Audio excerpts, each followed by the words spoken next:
Buonasera a tutti. Allora, questa è la conferenza del mese di marzo. Abbiamo Giorgio Dottocoletto, il nostro socio del circolo, però l'esperto principe delle questioni veneziane, che ci parlerà però di una storia che si innesta inevitabilmente con la città di Vittorio Veneto, ex Ceneda. Il titolo è molto accattivante: Il leone di Ceneda, l'ultima conquista del dominio veneto, perché voi sapete che Ceneda era una teocrazia, non aveva una sovranità internazionale, ma aveva una sovranità interna ed era governata anche con un diritto diverso da quello veneziano. Adesso lascio la parola a lui che spiegherà questo ultimo passaggio di Venezia, l'ultima espansione di Venezia nel territorio di terraferma. Grazie a tutti.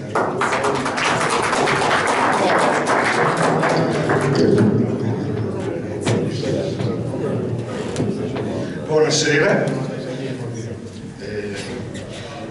Siccome Quadrio mi dice sempre che canto, allora io leggo, non canto, perché devo rispettare i 35 minuti che la Loredana mi aveva raccomandato e quindi mi perdo se non ha molta efficacia oratoria a leggere, ma mi perdo altrimenti.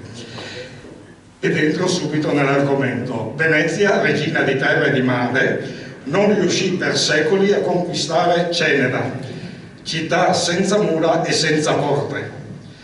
Posta al centro del dominio di terraferma, la città per secoli fu posseduta e governata dai vescovi. Finalmente la sovranità episcopale venne abolita nel 1769, argomento che naturalmente voi ben conoscete, e per segnare il cambiamento di governo fu collocato nel castello il leone di San Marco, che fu l'ultimo posto dalla Serenissima.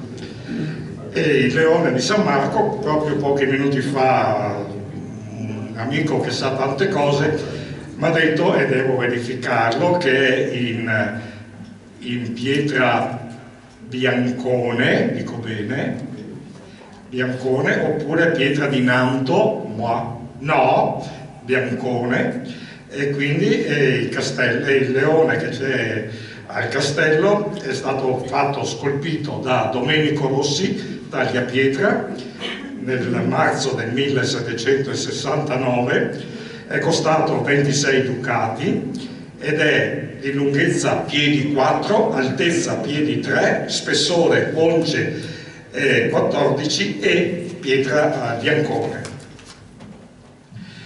Cosa ho fatto io? Con De Bastiani, che mi sostiene, con De Bastiani sto facendo una specie di collana, una raccolta di documenti, ci metto poco di mio se non la ricerca di documenti, secondo argomenti che riguardano un po' il nord-est, diciamo, e Ceneda per me è un punto di riferimento tra i principali. Questi documenti li cucisco un po' per presentarli e lascio la parola ai documenti stessi, perché sono ormai di un linguaggio di rapida comprensione, diciamo. Io mi limito a ricostruire l'episodio che dura pochissimo, questo passaggio di governo dal potere episcopale al potere del dominio veneto. Il passaggio è avvenuto nel giro di pochi mesi molto fitti di carte. Il mio lavoro è stato di raccogliere i dossier, i fascicoli che accompagnano i decreti che stabiliscono questo passaggio, e mi limito, diciamo, a presentare i documenti. Chi avrà la curiosità di leggerli, qualcuno di questi argomenti mi ha veramente sconvolto per la bellezza di come sono scritti, e ve li accennerò quelli che a me sono particolarmente piaciuti. Io mi limito, ripeto, a ricucirli insieme e leggo: in sede vacante. Il cadavere del vescovo Lorenzo da Ponte era ancora caldo quando i canonici di Ceneda informarono il governo di Venezia che essi avrebbero assunto ogni potere civile e spirituale in attesa che arrivasse il successore. Sistemato poi il morto nella tomba, ordinarono al cancelliere in spirituale di consegnar loro l'archivio episcopale. Questo i canonici. Si mosse anche il consiglio cittadino e ordinò alla gente vescovile competente in materia civile di consegnare le chiavi del castello di San Martino, perché era una residenza mantenuta a spese pubbliche. L'ordine però fu annullato dai canonici, che ritennero di essere amministratori anche del castello, così che il cancelliere in civile non consegnò alcunché, si tenne le chiavi. I canonici, per mettere comunque in chiaro la loro autorità, gli ordinarono di estirpare subito dall'orto castellano le piante di tabacco che il vescovo da Ponte defunto coltivava per suo uso come dimostrazione di padronanza. Il primo problema che i canonici affrontarono fu una lite di confine a San Giacomo di Veglia. Un tale andava scaricando le grondaie su una proprietà attigua. I canonici bloccarono i lavori per dimostrare che erano padroni della situazione, bloccarono i lavori, ma a loro volta furono bloccati da un ordine del Senato. Infatti, l'Assemblea legislativa congelò ogni controversia e non diede il consenso all'ingresso del nuovo vescovo finché la deputazione straordinaria ad pias causas, che è l'organo che nel caso di Ceneda principale, non avesse ben studiata la situazione e non avesse espresso un parere sul da farsi.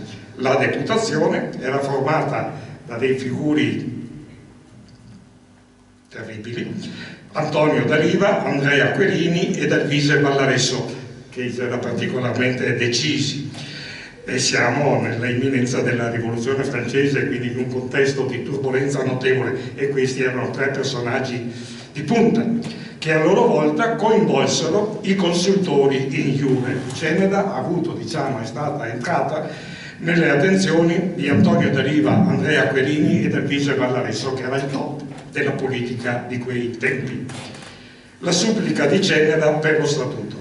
Visto che l'amministrazione futura di Ceneda diventava oggetto di studio sotto la deputazione, il Consiglio cittadino riprese un vecchio argomento mai risolto, che era già stato in passato al centro di feroci contese con il vescovo De Luca. Allora nulla era stato deciso perché il vescovo era stato trasferito a Treviso. Materia delle contese erano gli articoli dello statuto municipale che rendevano la popolazione totalmente subordinata ai vescovi, e dei vescovi operavano come se l'unica autorità superiore fosse la Corte di Roma. Adesso, diceva il Consiglio, adesso era opportuno riprendere e risolvere l'argomento, e il Consiglio si offriva a pagare le spese per la ristampa dello statuto opportunamente emendato.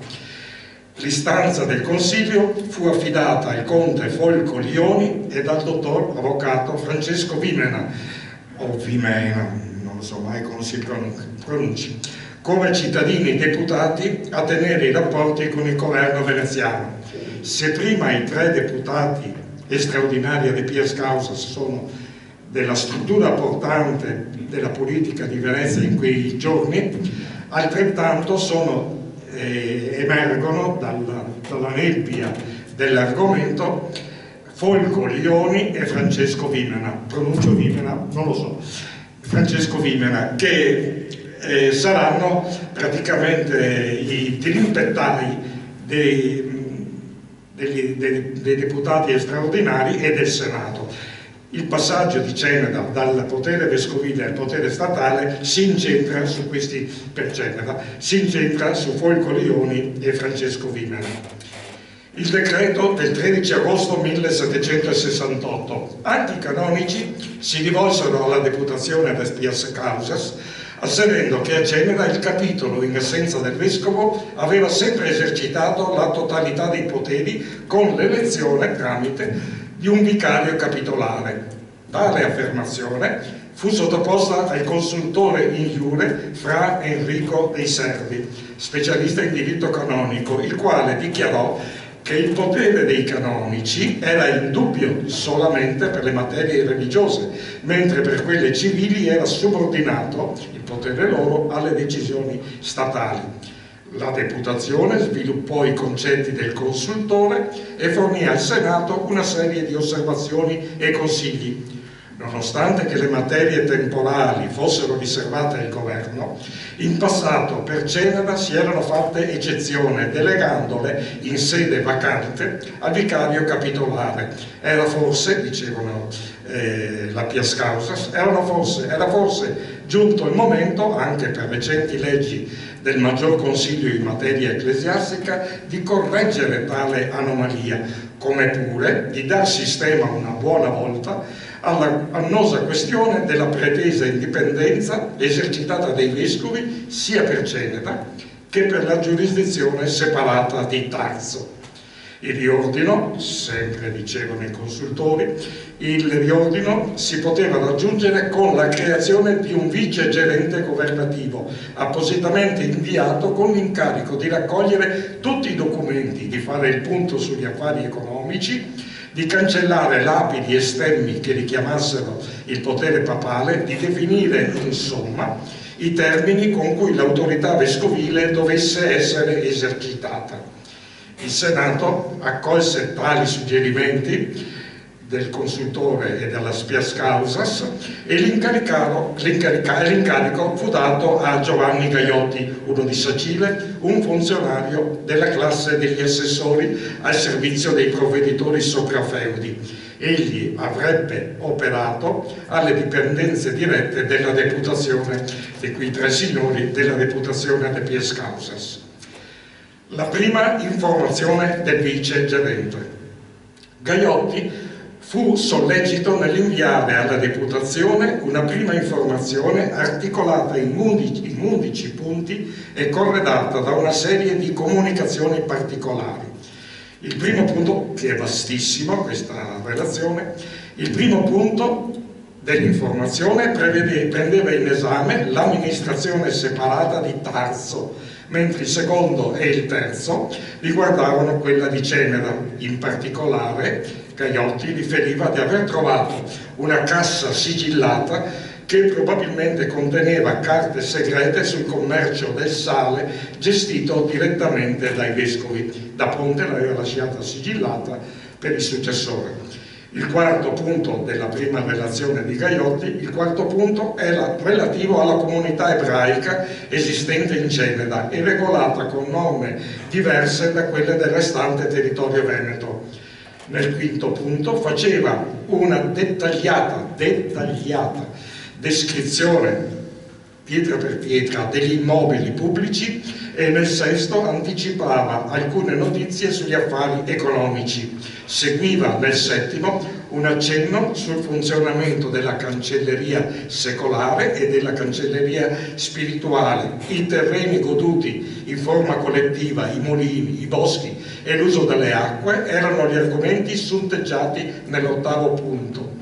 Pure brevemente accennati nel nono punto erano le concessioni di cespiti ecclesiastici a privati, questi microfeudi dati dai vescovi a privati. Nel decimo Gaiotti informò sul collegio notarile e nell'undecimo fece altrettanto sulle decine e decine di associazioni religiose composte da laici, ossia le cosiddette scuole. Negli allegati di questa prima relazione, negli allegati il vice gerente elencò tutte le scritte, i marmi, gli stemmi che erano seminati sui muri del castello e sugli edifici pubblici sia di Ceneda che di Tarso, che facevano in qualche modo riferimento alla dipendenza diretta del vescovato dalla corte pontificia. Elencò poi i beni goduti in forma collettiva dalle popolazioni di Ceneda e di Tarso, i beni comunali. Per la descrizione delle numerose associazioni laiche con finalità religiose, le scuole, Gaiotti trasmise le notizie che gli erano state fornite, per ognuna una scheda, fornite dai diversi notai che fungevano da cancellieri di queste associazioni di mutua assistenza. La supplica di Tarso per la separazione. Il sospetto che l'opera del vice gerente potesse considerare come unica cosa sia l'amministrazione di Ceneda che quella di Tarso, mosse la popolazione di quest'ultima a supplicare il governo perché non si facessero novità. Tarso infatti aveva una sua storia e una sua autonomia amministrativa ben distinta da Ceneda, anche se entrambe le località erano dominate dai vescovi. La supplica di Ceneda per i disordini. Anche il Consiglio di Ceneda, io sto dicendo il contenuto e naturalmente ci sono le carte sotto, anche il Consiglio di Ceneda si andò allarmando e quindi si indirizzò, sempre tramite Lioni e Vimena, si indirizzò il governo di Venezia per ricordargli le tribolazioni sofferte sotto l'arbitraria condotta dei vescovi e richiamò l'attenzione soprattutto sulla colonia ebraica presente ed operante in città senza i vincoli posti sui ghetti di altre località venete. La seconda informazione del vice gerente. La deputazione da Pias Causas mandò entrambe le suppliche di Tarso e di Ceneda al vice gerente perché verificasse la loro fondatezza. Gagliotti, con la consueta procedura di analisi, rispose con una seconda informazione divisa in 3 parti. Nella prima e nella seconda analizzò le carte che, secondo il Consiglio di Ceneda, provavano le prevaricazioni dei vescovi e giunse alla conclusione che non tutto quello detto sia da Tarso che da Ceneda era vero. Nella terza parte ridimensionò, da par suo, ridimensionò le lagnanze per la presenza degli ebrei, giungendo alla conclusione che la materia si presentava complessa per l'animosità eccessiva dei cenedesi. La cassa sigillata. La notizia del ritrovamento della cassa lasciata sigillata dal vescovo defunto per essere consegnata in mano al successore destò la curiosità della deputazione, per cui ordinò al vice gerente di mandarla a Venezia. Gagliotti si accertò che non fosse manomessa e la spedì. Guardò bene i sigilli e la spedì. Prima di aprirla, la deputazione volle ottenere l'autorizzazione del Senato, consenso che arrivò a condizione che tutto il contenuto venisse inventariato e fosse riposto in luogo sicuro per valersene eventualmente a tempo opportuno, e lì resta. Il Leone di San Marco, che è il pretesto per raccontare questo particolare episodio.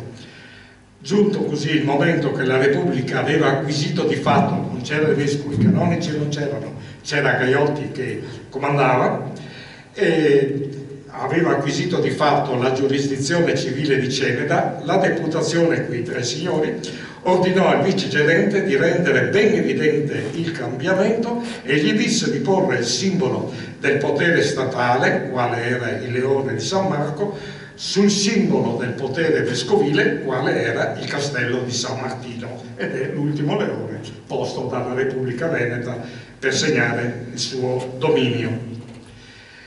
Il consulto, e qui entriamo negli argomenti più sontuosi, diciamo, della faccenda. Il consulto in materia feudale. Il consultore in iure Niccolò Caramondani, esperto in diritto feudale, consegnò alla deputazione il suo parere sul caso di Ceneda. Secondo lui, il potere temporale esercitato dai vescovi era una assurdità in un sistema dove chiunque esercitasse deleghe in materia civile doveva giurare fedeltà e ricevere l'investitura dal principe sovrano. Orbene, i vescovi ed i vicari in sede vacante non rispettavano tale norma. Era quindi ben fatto che si fosse dato l'incarico provvisorio ad un vice gerente in attesa di studiare una soluzione. Il consulto in materia giurisdizionale, e lo stesso entriamo nella parte sontuosa dell'argomento. Molto più articolato fu il parere del consultore in iure Trifon Brachier, giurista di grande competenza e di molta considerazione. Io dico, come mai a Vittorio Veneto non ci sia una via intitolata a Trifon Brachier, che come lui nessuno conosceva, che io sappia, nessuno conosceva la storia di Ceneda e le carte di Ceneda. È Trifon Brachier il vero conoscitore di Ceneda e lo dimostra. Per Ceneda elaborò un vero e proprio trattato suddiviso in 5 capitoli corredati da riferimenti storici e legislativi. Nel primo espose la sostanza del potere vescovile, nel secondo l'ampliamento verificatosi via via nei secoli nelle pretese ecclesiastiche, nel terzo la sovranità di Venezia asserita su Ceneda, nel quarto e nel quinto, e qui siamo nella polemica più spinta, gli interventi necessari per porre rimedio ai disordini. Il concetto finale espresso da Brachier fu di conservare però ai vescovi di Ceneda il potere nelle cose temporali per il momento, per dare una prova dell'ossequio sempre dimostrato dalla Repubblica verso la Chiesa. Brachier dice: andiamo piano, non creiamoci nemici, non vogliamo che la Corte di Roma ci disturbi, andiamo sul morbido. Mi raccomando, abbiamo ragione noi, diceva Brachier, però andiamo sul morbido. Il consulto per lo statuto. Il consultore Brachier prese per mano gli statuti di Ceneda, ossia la raccolta di norme operative in materia civile cominciata fin dai primi del 300 e stampata una prima volta agli inizi del 600. La stampa era stata giudicata allora nella ristampa, era stata giudicata da Fra Paolo Sarpi, autorevolissimo consultore iure, come opera infamante per la Repubblica ed era diventato argomento di lite fra la comunità ed il vescovato. Però, allora, sia il parere di Sarpi che le discordie con i vescovi restarono lettera morta, non si fece nulla. L'esemplare esaminato da Brachier era diviso, quello del 300 rivisto nel 600, era diviso in 4 libri. Il primo libro era diviso a sua volta in 3 parti: norme per l'organizzazione dei tribunali, norme per l'amministrazione civile, norme per le sentenze criminali. Il secondo libro conteneva aggiornamenti sugli argomenti precedenti. Il terzo libro riportava una riedizione fatta alla metà del 400. Il quarto libro era costituito da una raccolta eterogenea di norme di varie epoche. Per analizzare la farragine dell'opera, Brachier eseguì un riordino generale, raccogliendo gli argomenti sotto 4 temi. Nel primo, i privilegi vantati dai vescovi. Nel secondo, i principali errori sostanziali e formali contenuti. Nel terzo, le investiture e le deleghe concesse ai vescovi. Nel quarto, il tema fondamentale del consiglio civico. L'analisi del consultore si concluse con il suggerire un radicale rimpasto delle norme, mantenendo salvo però il principio che la vita civile di Ceneda fosse regolata sempre da uno statuto, come succedeva per tutte le altre città del dominio. La terza informazione del vicegerente. Intanto al vicegerente fu ordinato di scalpellare ed eliminare ogni riferimento che richiamasse la subordinazione dei vescovi alla corte pontificia e di stabilire le rendite economiche del vescovato dipendenti dalla giurisdizione temporale. Il tutto fu raccolto in una terza lunga relazione di Gagliotti e sfocia nel decreto del 14 dicembre 1769, il centro del discorso. I compiti assegnati alla deputazione ad Pias Causas furono riepilogati in una lunga relazione e si conclusero con l'approvazione del Senato che fu, guardate bene, di 73 voti favorevoli, 17 contrari e 23 non sinceri. È una votazione molto strana. Quel centinaio di senatori presenti, cioè doge, consigli, capi delle magistrature e un'ottantina circa di personaggi di calibro, centinaio di persone, il Senato, si esprime a favore di un cambiamento del regime di Ceneda con 73 voti favorevoli, 17 contrari e 23 non sinceri, essendo per giunta stati esclusi dalla votazione i senatori che avevano in qualche modo interessi con persone ecclesiastiche, e cioè praticamente erano stati mandati via tutti i senatori che avevano un figlio vescovo o facevano contratti in essere con la Chiesa in qualche modo fuori della seduta, all'interno della seduta, quindi gli anticlericali, diciamo. Tra gli anticlericali ce n'erano 23 che erano contro la decisione di assorbire Ceneda. L'Assemblea assegnò i compiti successivi alle magistrature competenti per le singole problematiche, cioè ogni magistratura doveva esaminare il caso di Ceneda, le carte di Ceneda, secondo le sue competenze, al fine di attuare l'acquisizione completa della giurisdizione temporale. Praticamente fu coinvolto tutto l'apparato del governo centrale e periferico dello Stato di terraferma. Dopo qualche giorno il Senato precisò ancora meglio gli incarichi per le magistrature, assegnando, un argomento particolarmente delicato, assegnando ai giudici del Cataver e all'inquisitorato sopra l'Università degli Ebrei l'esame, assegnando a loro, a questi due magistrati, dell'anomala situazione degli ebrei di Ceneda. Il possesso al nuovo vescovo. Spogliato così, con il decreto del 14 dicembre 1769, spogliato così il vescovato di Ceneda di ogni competenza e diritto in campo civile, era giusto che il nuovo vescovo potesse prendere il possesso della cattedra.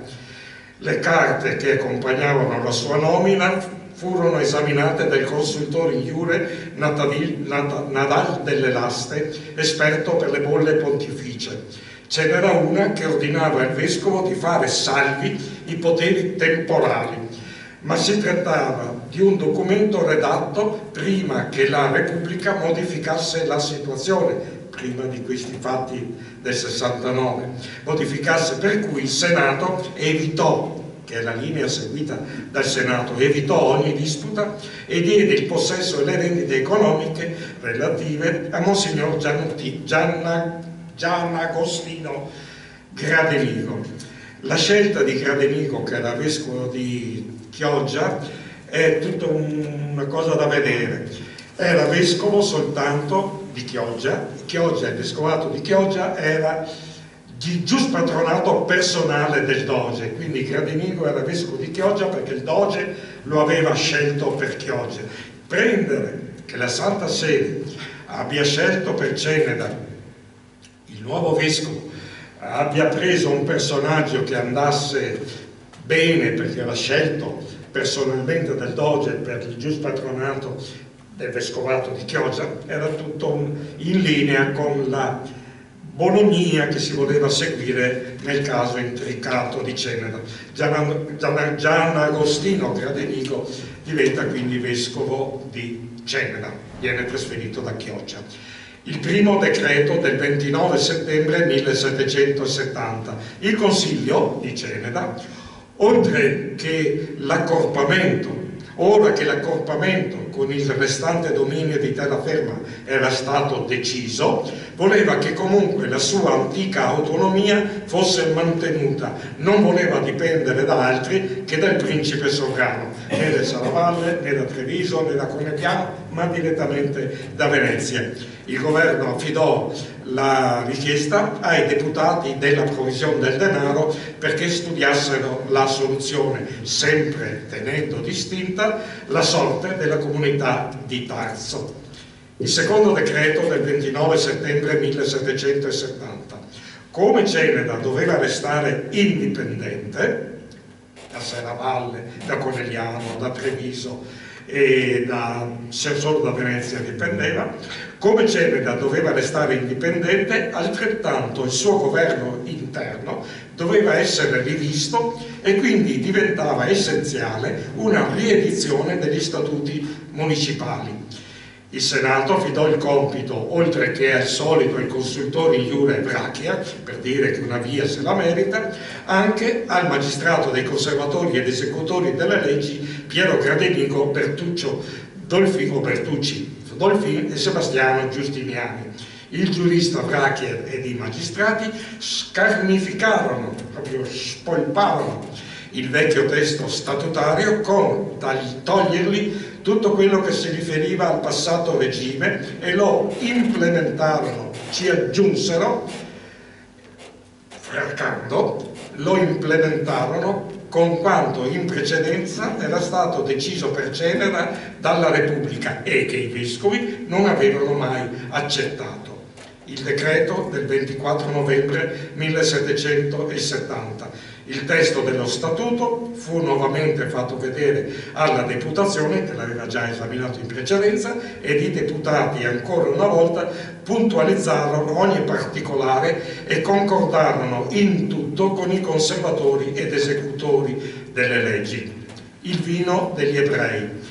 Intanto i magistrati competenti per le condotte degli ebrei erano andati ascoltando le parti, Lioni e Vimena da una parte, i capi della comunità del ghetto di Ceneda, che si incontrarono più volte in assemblee a Venezia.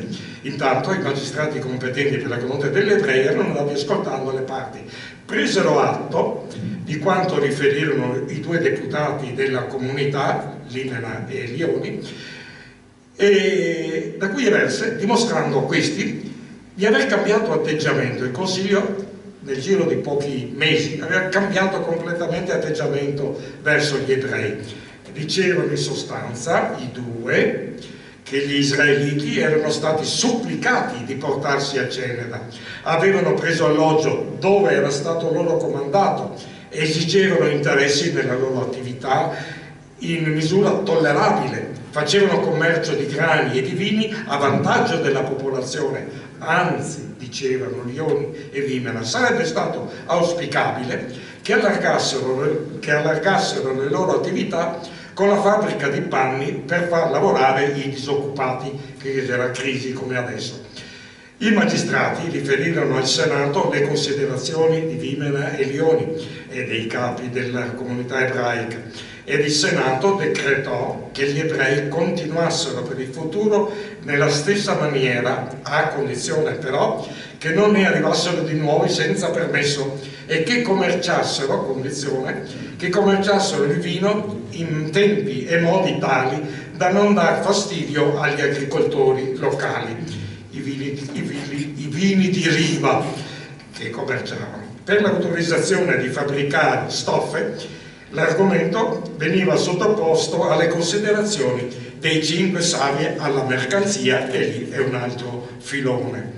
L'elezione del podestà. A compimento della sua opera, il Senato, organo legislativo, che assorbì Ceneda come leggi, affidò la decisione finale al Maggior Consiglio, organo sovrano, rappresentante di tutti, l'organo sovrano della Repubblica. Questa assemblea, formata dai rappresentanti di tutto il patriziato, deliberò che Ceneda fosse retta da un patrizio veneziano, i patrizi sono solo veneziani, con il titolo di podestà e con delega ad esercitare tutti i poteri civili e criminali della città per la durata di 18 mesi. L'approvazione dello statuto e il riordino dell'amministrazione temporale di Ceneda non era del tutto perfetta.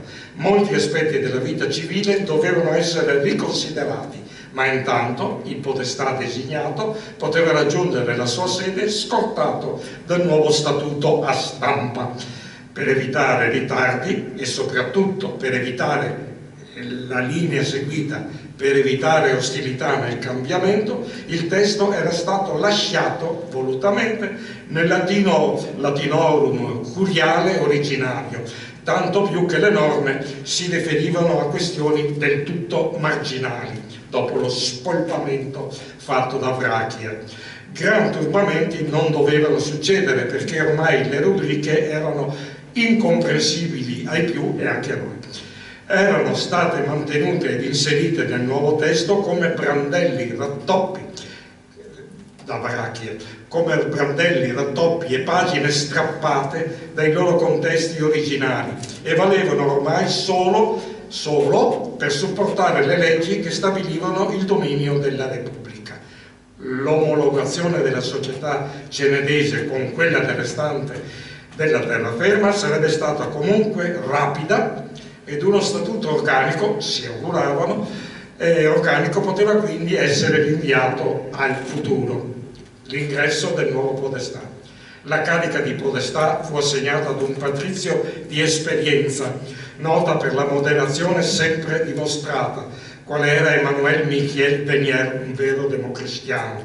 Come stretto collaboratore gli fu affiancato uno dei migliori funzionari del tempo, Gian Antonio, il cancelliere del Senato, Gian Antonio Beltrame.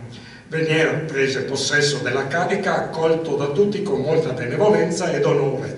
Subito notò che restavano ancora evidenti segni del passato regime, come iscrizioni, intestazioni di documenti sulle carte boiate che girava. Chiese se doveva eliminarli e il Senato gli disse di comportarsi con cautela per non compromettere la quiete pubblica. Le spese della comunità. Col passare dei giorni si rese evidente il motivo per cui la comunità, il Consiglio di Ceneda, aveva cambiato il suo atteggiamento verso gli ebrei. La cassa pubblica non reggeva le molte spese, compresa quella di procurare un alloggio al nuovo podestà, un palazzo, per cui erano stati avviati accordi discreti con gli ebrei per ottenere un prestito. Gli ebrei si erano resi disponibili a condizione che fossero smontate le accuse verso di loro.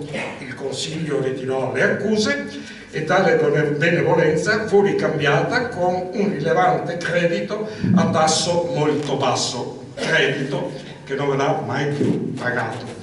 L'autorizzazione del Senato sanzionò l'accordo raggiunto perché favoriva la quiete sociale. La pompa magna dei canonici. Si quietarono, oltre che la questione degli ebrei, si quietarono anche le animosità, i bollori dei canonici, perché il Senato li autorizzò a portare pubblicamente i sontuosi paludamenti che il vescovo nuovo aveva loro concessi. Code lunghe 15 metri, mozzetta di ermellino, medaglie al petto, e li hanno lasciati. Ha detto sì, portateli pure in pubblico. Le carte dell'archivio. Compito del cancelliere, il segretario del Senato Giovanni Antonio Beltrame, fu quello di riordinare il vecchio archivio civile. Tolse dai registri le insegne vescovili, raccolse le carte per argomento e di ogni raccolta fece un indice. Impiegò circa un anno e si meritò per questo il compenso straordinario di 100 ducati. Quando un podestà e capitano prendeva 80 ducati, avergli dato 100 vuol dire che aveva fatto un bel lavoro.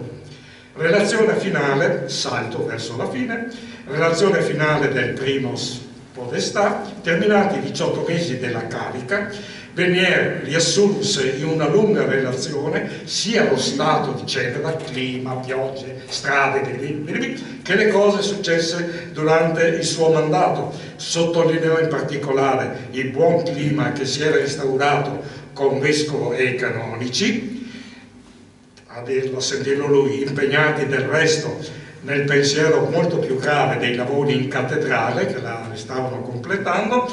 Altrettanto tranquilli erano diventati i rapporti con i cristiani e la comunità che era partita con la trattura della comunità ebraica che era partita con la trattura della seta. La litigiosità della popolazione, chissà perché Venier diceva che c'è un telefonino che suona, è mio, ma no. Cose da ridere proprio questo.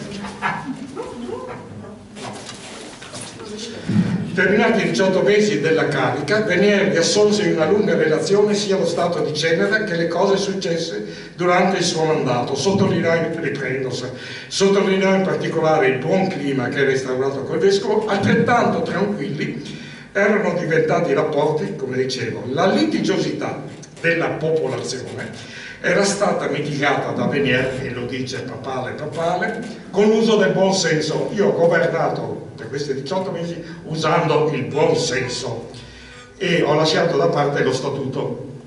È uno testo vischioso, da parte vischioso di norme statutarie che non inattuabili, e soprattutto serve per degli avvocati che ne fanno l'occasione per far clientela e per destare cause e controcause civili. Allora io, senza offendere nessuno, né popolazione, né tradizionalisti, né avvocati, l'ho sempre tenuto da parte e non l'ho mai applicato, lasciandolo com'era nel suo bel latino. La proposta per la riforma del Consiglio. Nell'avvio del nuovo sistema si presentò un problema.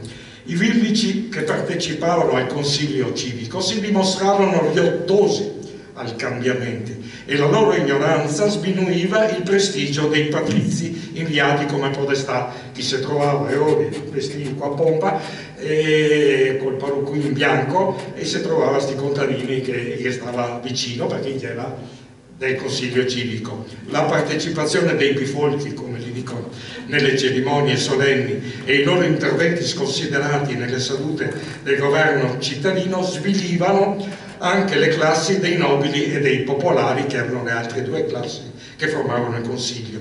Tanto segnalò il podestà Alessandro Bon quando assunse la carica di podestà, ed il Senato affidò l'argomento al magistrato dei revisori delle leggi, che già avevano curato l'edizione del nuovo statuto. E qui c'è il colpo di genio dei revisori delle leggi: la riforma del Consiglio. Il magistrato delle leggi esaminò l'argomento e ascoltò gli esponenti delle tre classi che formavano il Consiglio, ed arrivò ad una proposta che avrebbe salvato, capre e cavoli, sia la Carta Costituzionale, sia lo Statuto di Genera, sia la dignità della rappresentanza della Repubblica. E cioè, fatta salva la composizione del Consiglio, restava com'era, al di sopra di esso si sarebbe formato un organo di prestigio che avrebbe accentrato in buona sostanza la direzione della città.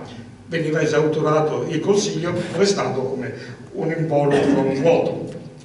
La Fenice coronata in campo azzurro. L'organo superiore sarebbe stato un collegio formato esclusivamente dalle famiglie nobili cittadine. Il suo funzionamento fu stabilito in 19 articoli per stabilire il pedigree delle famiglie, per stabilire i loro diritti, perché diventavano i veri padroni della città.